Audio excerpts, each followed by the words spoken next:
ran from the scene and was located approximately 30 minutes later in an area approximately a half a mile away, hiding when officers found him, from a witness who described seeing a person running from the scene. We're still in the process of interviewing witnesses and the people that were inside the house. Obviously, it is extremely an emotional scene right now, and we urge anybody who has any information to please reach out to Crime Stoppers. But with that, I will take a couple questions.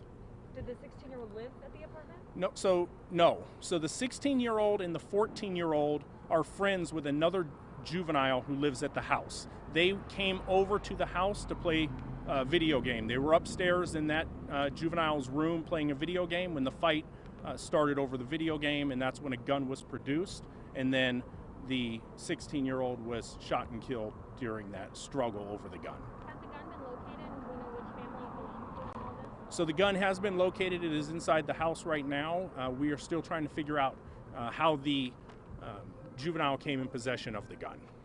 Do we know if the kids went to school in the area together or anything like that? Or? Right now, we're still gathering that information as far as school information. We're working with Clark County School District Police, who are on scene, who are providing that information to us, so we can also make sure we're working with the school, because obviously this is going to affect kids that go to nearby schools. Was the gun the parents of the kid that lived in the apartment? Right now, I don't know specifics on how the gun or who the gun belonged to.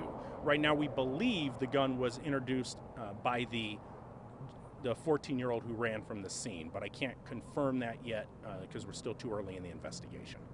You talked about it being such an emotional scene. We saw the family out there earlier. I mean, how horrible is it for two young, teenagers to be involved in something like that? Well, it's a horrific scene when you have a 16-year-old and a 14-year-old who are getting in a fight over a video game and a gun is produced. I mean, that's actually it's a horrible scene to deal with. Obviously, the family is extremely emotional, as they should be, and again, it's just a very rough scene right now. We have TIPS, which is our trauma intervention program, representatives on scene to provide emotional support to the family that is dealing with a very horrific scene right now. Do you know where the gunshot wound was? The gunshot wound was in the chest area. And he did die on the scene? Yes, he did die on scene. Do we know yet the charges that the 14-year-old will face? Right now, he would face one count of open murder. So, all right, thank you guys. All right. Is there, as far as the gun, after you find out who the actual holder is of it, could if it's owned by the father or the daughter, could there be charges because they left a weapon out in the open?